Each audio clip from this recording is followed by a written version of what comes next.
is what we live for. And we are so glad to have you today. And we're so glad to have our special guest today. So I'd love to welcome our reigning Miss International Belgium 2025, Elizabeth Victoria Raska. So, Elizabeth, how are you today?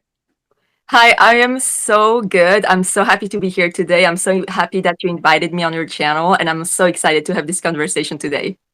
Thank you, Elizabeth. I know it's pretty late in Belgium right now, and I just wanted to say thank you for joining us. I know it's about like 8 p.m.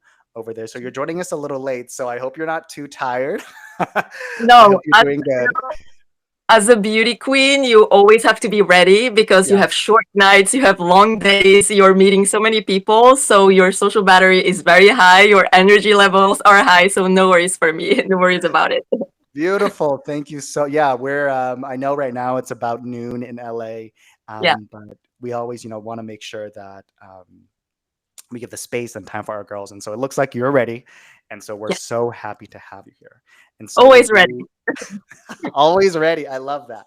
So we'd love to get to know you a little bit better, Elizabeth. So can you tell us about yourself and your pageant journey? So um, what has that process been like for you? And how have you kind of maneuvered it in your life? Yes. So my name is Elizabeth Victoria Raska. I'm so happy to be on this channel today. And I'm a model, an economist, and a figure skater. So I like to think of myself as a triple threat. I'm also a financial literacy advocate. So we will talk about my advocacy, I'm sure, later in the conversation, but that's something very important in my pageant journey. You may know me from Miss Supranational last year, Miss Earth, and also this year, Miss International. So I'm a pageant veteran in a way, and I'm really excited to compete in Tokyo, Japan this November. That's so cool to hear. So, why Miss International was kind of the right choice for you to kind of move forward? What spoke out to you about this organization that, let's say, the other organizations didn't necessarily do for you? Right. So it's organized by a Japanese company. And I actually did my master's degree in Tokyo, Japan. So I used Oh, to wow. live in Japan. So Wow. I know, right? I Yeah. do speak some Japanese conversationally. So I think it was one of the reasons why I was chosen to go to Miss International by the Mhm. Miss Exclusive organization that also sent me to Miss Earth last year, because there's a clear connection between Japan and me as a person. So it Mhm. really made sense for me to go there specifically. And I think you need to find something that fits you right. And I went to Supra, I went to Earth, but maybe I was not really the ambassador they were looking for, or something wasn't working there. But here with Miss International, I know that I have been redirected towards that organization. And here my connection, my link to Japan is so clear that it just made sense to us, for me to go there. No, that's a really cool connection. Not a lot of our contestants, talk about living in the country of the pageant, and you've had such firsthand experience in Yeah. Japan. And so I know you also said you received your master's there, and you're also an economist. So was that Yeah. master's in economy? And what was that experience like, kind of, being from Belgium, but being placed in a completely different kind of place and, getting your education and learning about, these pieces of yourself? Yeah, so I actually have an economics degree and my master's is in management. Mhm. And I did my last part of my master's in Tokyo, and my Belgian university decided to send me to Japan to finish off that master's. And I thought, oh wow, I need to learn Japanese now. I need to learn the Japanese etiquette, how their way of life. So it was a really big challenge. It was scary at first because I had to move there on my own during the Mhm. pandemic, so I couldn't receive, visits from my family, my friends, because the country was closed off. Mhm. But I really learned a lot. I became such an adaptable person, and competing in pageants doesn't scare me, because I was like, when I was a bit younger, I moved to Japan on my own. So what can I be afraid of now? I can achieve anything I put my mind to. So yeah, it was very challenging at first, but after a couple of months, you start to find your marks, you start learning more of the language and the culture, and you just, I received a Japanese name, I connected with Miss International Japan, and I can't wait to meet her and go back to Japan this year. Very cool, very cool, such a Yeah. close connection. That's really cool. You also said that you mentioned that you were a figure skater as well, Yes. And that's Yeah. also, that feels like an entire world in of itself. And so can you tell, what was that background like for you being a figure skater? And, Mhm. has it influenced your kind of pageant journey, or was it more of a pivot for you? It's I see a lot of parallels between figure skating and pageantry actually, because Mhm. both of those things you have to perform in front of judges and an audience, and those are very popular things in the entertainment industry. Figure Mhm. skating is not as popular on TV as it once was, and I really regret that. I hope that it picks up again, at the next Olympics. But I really see the parallel. You are performing in front of judges, you are performing in front of the audience, you're trying to gain the support and the trust of the fans. And for me, those are very similar in that aspect. And figure skating is very big in Japan also. And it's been my talent in pageantry doing roller skating because I can't bring the ice rink, to a hotel lobby or something. So that was my way of adapting my talent to the pageant stage. So for me, the parallel is very clear. The similarity is very clear. So Mhm. trying to present yourself to the best of your ability, rehearsing a choreography, those are things that are the same in both figure skating and pageantry. Yeah. So it sounds like this figure skating background really helped you, in this pageant, in your current, pageant reign. Um, Exactly. yeah. So it's this parallel of all of these pieces coming together. Your history Mhm. with Japan, your history in figure skating, and I will Yeah. say, figure skating is my favorite part of the Winter Olympics. Well, it is my favorite Same. part. Like, I might be biased though. I'm a yeah, bit biased, but yeah, same. I can say without bias, Yeah. I think it's amazing, especially the doubles. I'm always like blown away by like how do you kind of like have two bodies moving together so in sync together. So I know. It's a very challenging and demanding sport, but it teaches you so much about elegance, posture, performance that it applies to pageantry as well. So for me, the parallel and the similarity is so clear. So I'm happy that I got to transition from one world as an athlete to like a pageant girl in a way. yeah, it seems like a smoother transition. So Yeah. very cool there. So we learned those pieces about you. I know you mentioned your advocacy as well, and so I'd love to learn more about that and how that ties into your pageant journey. Yeah. So, as an economist, I've always wanted to help other women to learn more about financial education because I think that financial literacy is something that everyone can gain from knowing about. And women, especially, they're more likely to be suffering of poverty or from financial abuse from a partner. So, I wanted to use my knowledge, my academic background to help women. And I thought I want to do that in a way that's fun and that's entertaining because I didn't want finance to be scary or to be associated with a cryptocurrency bro on Instagram. I wanted it to be really informative but entertaining. And so I created my account Money with Ellie, Ellie being my nickname, short for Elizabeth. And I did fun short format content talking about financial literacy. And I've had some viral content, some videos making over 1 million views, showing that there really is a need for financial literacy content for women today. Mhm. And for me, it's really important to have women take control of their own lives. And if for them consuming my content can help them, then I've achieved my biggest goal in life. No, that's really cool. I know for a lot of people, finance, money, all these things can be really scary, Yes. and kind of helping people demystify it is really Yes. admirable because, I can understand, when you're first kind of becoming an adult and you get your job Mhm. and you're like, what do I do? Like, how do I set myself up for success? And the, you're right. Like, I will say there's a very like masculine crypto like like Silicon Valley type of thing when it comes to talking Yeah. about money, especially when Mhm. it's tied with technology. Yeah. And sharing this with women, I think, is incredibly important. um, i I know that this this kind of piece, like, of course it's informed by your your background in economics. Have you had any type of like pushback from people that have said, why are you making this content? Is it only just for women? Like, what about me? Like, have you had Mhm. pushback regarding making that type of content?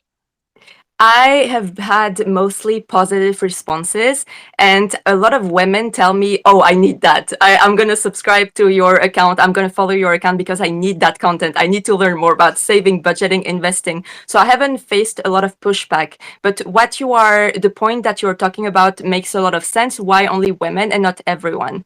For Mhm. me, it's a question of targeting the right audience, and I also use my own experience. So there's a relatability aspect to what I'm actually talking about. So for me, it's talking to women because I understand the female experience and I worked in a male dominated field. So I talk about my job as a financial auditor, I talk about economics in general. So for me, it's to be more relatable, to be more targeted. But of course, my content can always apply to everyone and can be in the future reach a broader audience. But Mhm. that sounds like a plan for now. Yeah. Yeah, I think everyone, deserves a chance at financial Yes, literacy. Um, agreed, agreed. yeah, but sometimes you want something more personalized is what you're talking Yeah, about. yes. So yeah, very, very cool there. I think all those pieces kind of connect together for your advocacy. I want Mhm. to talk a little bit more about, your time as Miss International Belgium Yeah. and what that experience has been like for you. So, what has it been like? And then have you had a chance to meet some of the other winners and have you had a Mhm. chance to connect with them? And what has that been like for you? So for me, Miss International was always on my goal list.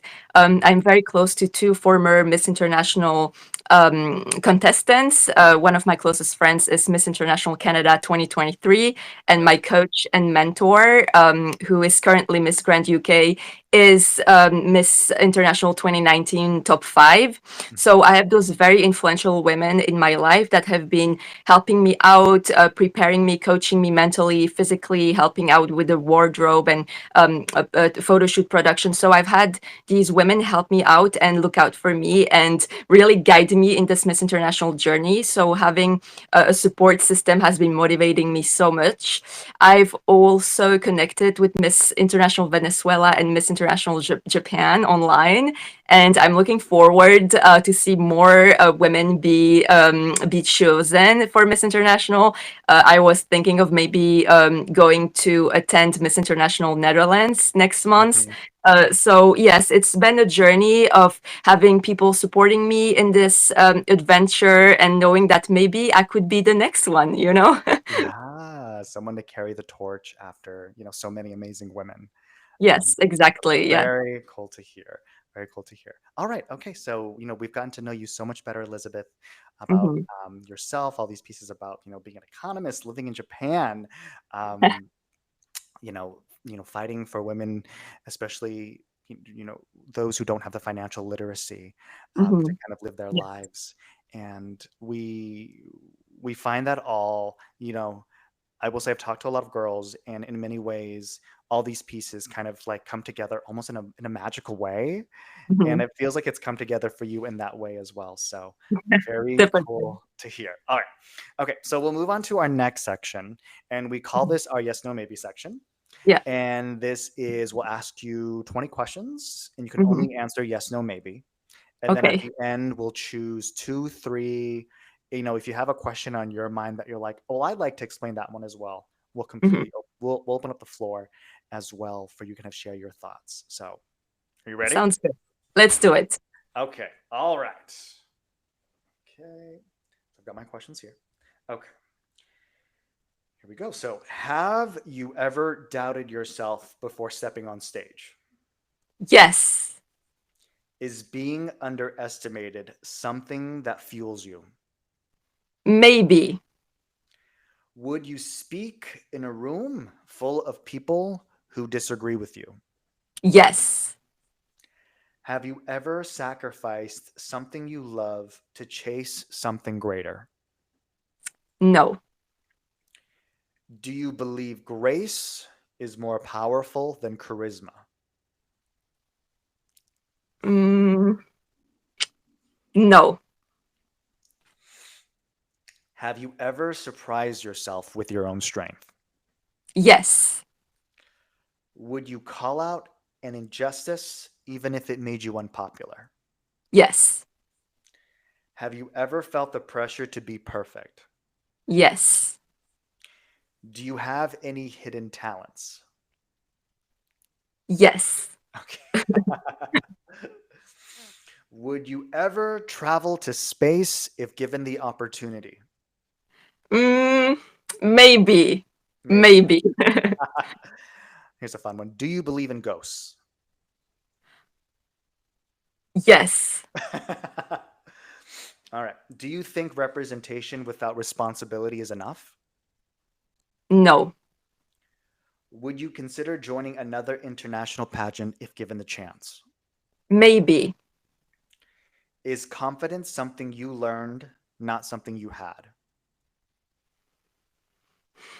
Yes. Would you still be proud of your journey even without the international title? Yes. Have you ever been told you're too much? Yes. Yes. Do you believe being real is better than being liked? Yes. Is advocacy something you live every day, not just on stage? Yes. For sure. Have you ever mentored someone who reminded you of your younger self? Yes. Do you think Miss International is ready to consider accepting mothers and married women? Maybe. Maybe. Okay. All right.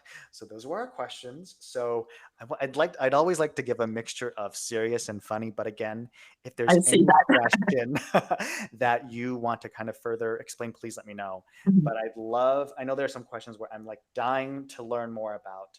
Um, Please, and please shoot away because I'm curious what you want me to explain more about.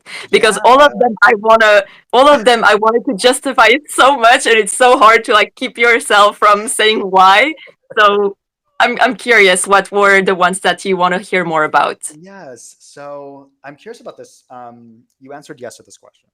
And I think it's something that a lot of people that face that are I know I've faced it, and I know a lot of people who, kind of shoot for the stars face it as well. And so the Mhm. question was, have you ever been told you're too much? And you said yes. Yes. And so can you tell us what that experience was like and how yeah, what that experience was like, and if you got over it or if you were like this is still stuck with me and I need to get over it. So tell us about that experience. I so there's a song that singer Dove Cameron put out recently, Mhm. and she's saying quite literally that she was told that she's too much by a man that she used to date, and she says, "If you think I'm too much, maybe you're too little," Mm, or she said something along those lines, and she was really meaning that you don't have to dull your shine for others, that you need to accept who you are for yourself, and I'm a bit of an overachiever, I must admit. So I really related to that song of hers. And I think that it's easy to be told, ah, you are too educated, or your walk is too much like a model. You have to be more this. You're not enough of this. You're too much of this. And in the pageant world, you have all these voices left and right telling you what to do, what not to do, how to correct yourself, how to tone down certain things about yourself, how to push out, how to get out of your comfort zone. And some of those things are contradictory. Some of those things are positive and can mhm, help you in your self improvement journey. But sometimes you can hear things that are not the best for your mental health, or are not really motivating you or helping you become the better version of yourself. So for me, it's accepting that some people will think that I am too much, and some people will think that I'm not enough. mhm, And I'm at peace with that. I decided that if you think I'm too much, maybe you're too little. If I'm not enough for you, then I will find someone who thinks I'm perfect. mhm, So it comes from building my confidence from years of modeling. The modeling industry is, you're from LA, so you know the modeling industry, acting industry are very competitive environments where you get rejected every single day. Every single mhm. day you hear no and no, no, no until you get one yes. So it comes from really becoming more confident in who I am and accepting that I may not be perfect, but I will always find someone or something where I'm the right fit. Yeah, no, that's beautiful. And you're right, especially in these competitive fields, you're absolutely right there. There's always someone that's going to think you're not enough or too Yeah. much. It's like a Goldilocks. I'm like, I'm not enough, I'm too much, or am I just right? Or Yeah. And that's the perfect kind of way to say it, is that I'm me, and I know I'm Mhm. enough, and I know who I am. So, and I think you have to have that strong sense of self, especially, in pageants and modeling where you're constantly scrutinized. So Exactly. very cool, It very comes cool. with Okay. age and time. Yeah. Oh yeah. All right. So I think this is an interesting too. So, um, have you ever mentored someone who reminded you of your younger self? I love this question Yeah. because I think, at, you know, if you stay in this industry long enough, if you do what you do, at some Mhm. point, people want to ask you for advice, or will want to Yeah. be like, hey, I want to do what you're doing. And so, you said yes here, and I want to know what that experience was like for you. So, have you ever mentored someone who reminded you of your younger self? What was that experience like? I have had a colleague, a model colleague of mine, that I've told, you have to join pageants. I want you to try Miss Universe in your country and represent your country internationally. And I've had a couple of girls like that where I'm converting them into pageantry in a way. I helped them make the transition from modeling to pageantry because it brought me so much that I want to share that experience with them. And even in different systems, because I think it's always nice to share your experience and to learn more about a system over another.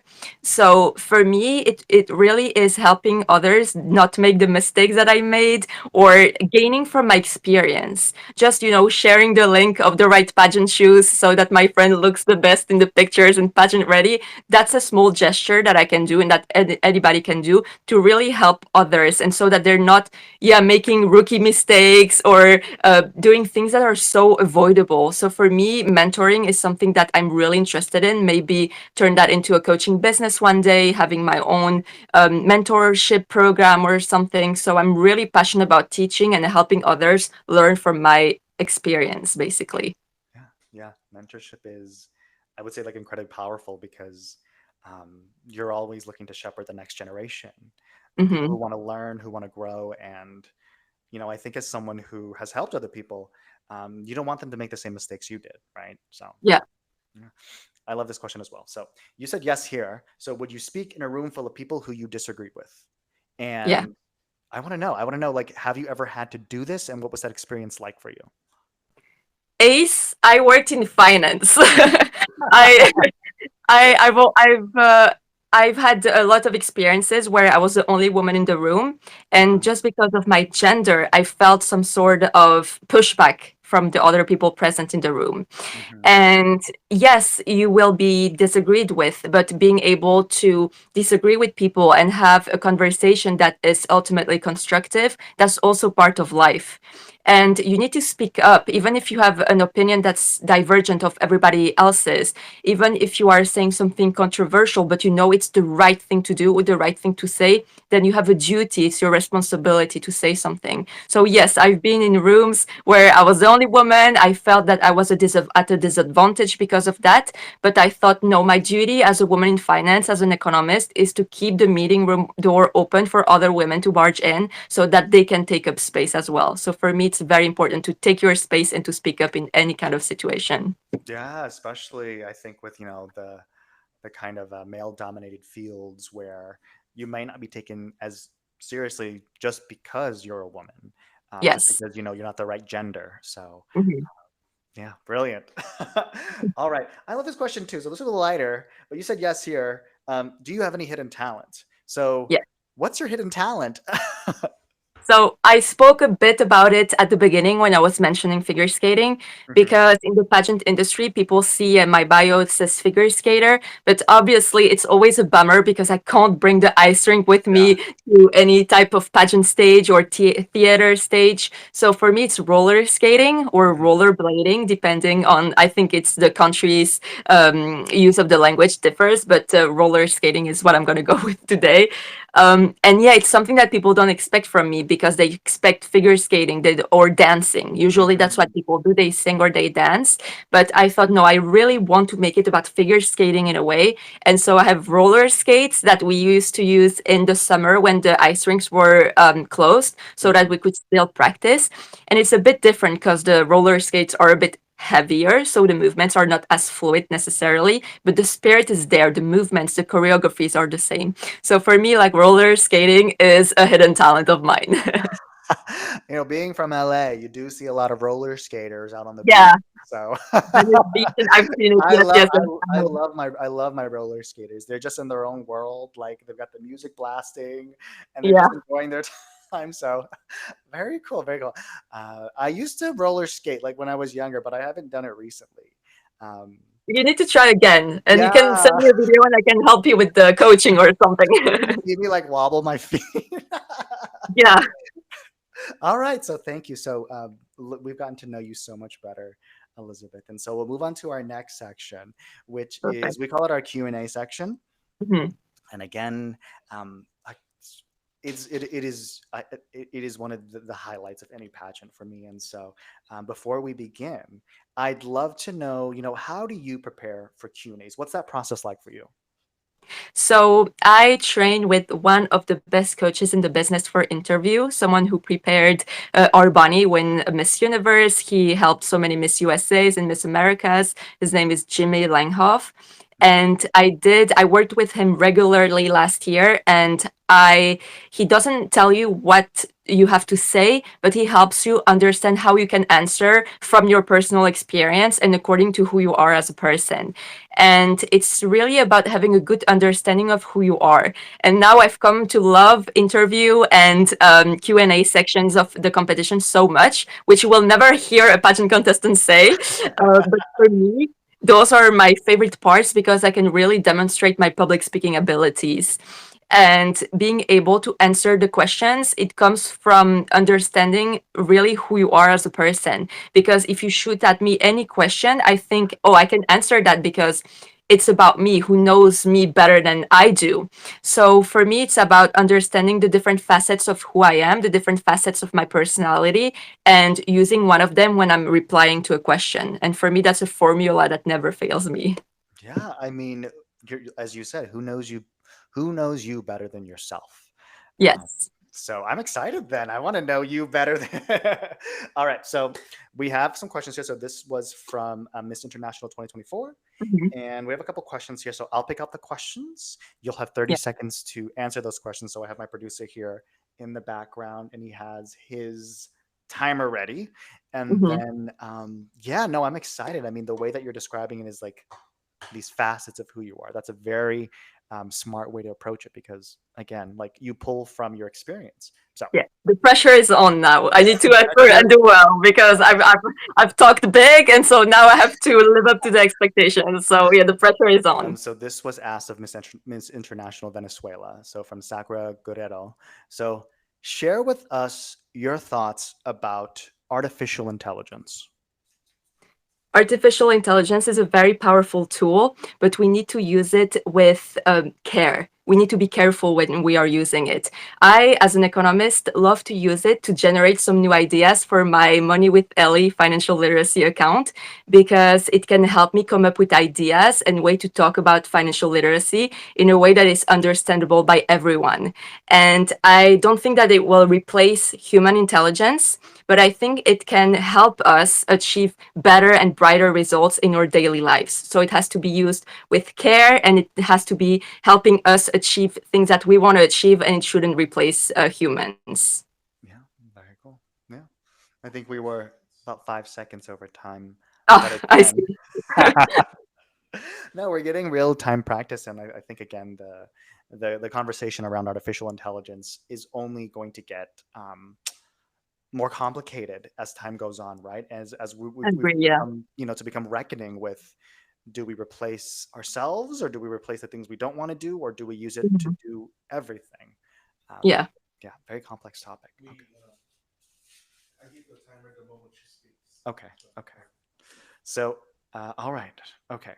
And just an FYI, our producer hits the timer the moment you speak. So that I think Okay. that's why it's a little like we've got a little over time, but I would say no hesitation when you go into your answer. Okay. So, all right. So this comes from our Miss International from Bolivia. So, what is the first thing that comes to your mind when you hear the word sustainability? Achievable. Sustainability is something that we can achieve in this lifetime. And I have done research on it during my master's degree in Japan. And I've discovered that you can apply sustainability in every facet of your life, even achieving gender equality in a company, sorry, that is achieving sustainable development. So it's something that we can achieve, it's something we can succeed in, but we need to research how we can apply it in our daily lives, in our work lives, and that's how we will have a more sustainable tomorrow. Okay. Perfect. Right on time. And I do think, yeah, I love that opening. Achievable. You're right. Yeah. Yeah, that's a very strong opening. Achievable. Okay. All right. So we'll ask another question. All right. So we've got our questions. Okay. Ooh, okay. So this was our ask of Miss International Vietnam. So this was asked of our winner. Hmm. Okay.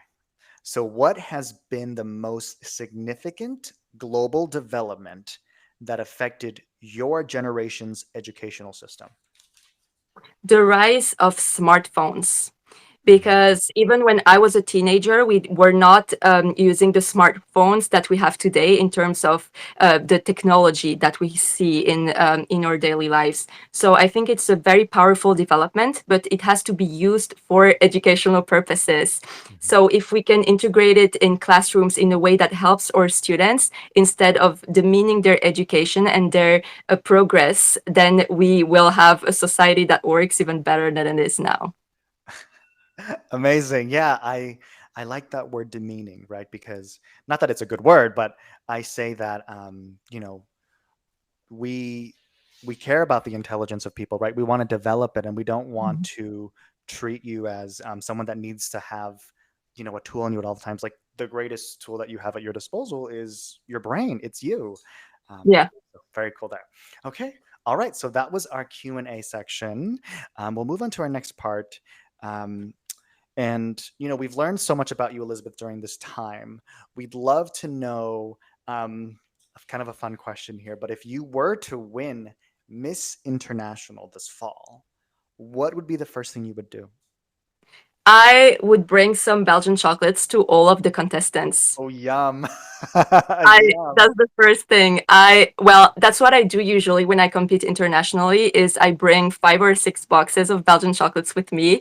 And when the energy is low, everyone is tired, they can't hear the music that we're gonna dance on anymore. I bring my Belgian chocolates into the picture and it brings everybody's mood up. And I would do that again if I were to win. I would ask also that time for waffles to have like a feast of Belgian treats, and I would share with everyone the excitement and celebrate a part of Belgian culture. And I know that they really appreciate it in Japan. Whenever I go visit my friends there, I also bring my chocolates. It's kind of my signature thing.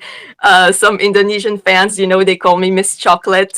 So I think it's a very, very fitting title for me. Uh, you're our pageant Willy Wonka. Are you kidding me? Yes, exactly, You're for our sure. pageant Willy Wonka. So, very cool. Yeah, I mean, what better way to kind of share your culture with the people that you're supposed to be competing with than some delicious chocolates and waffles. So I think this is a Yeah. perfect way.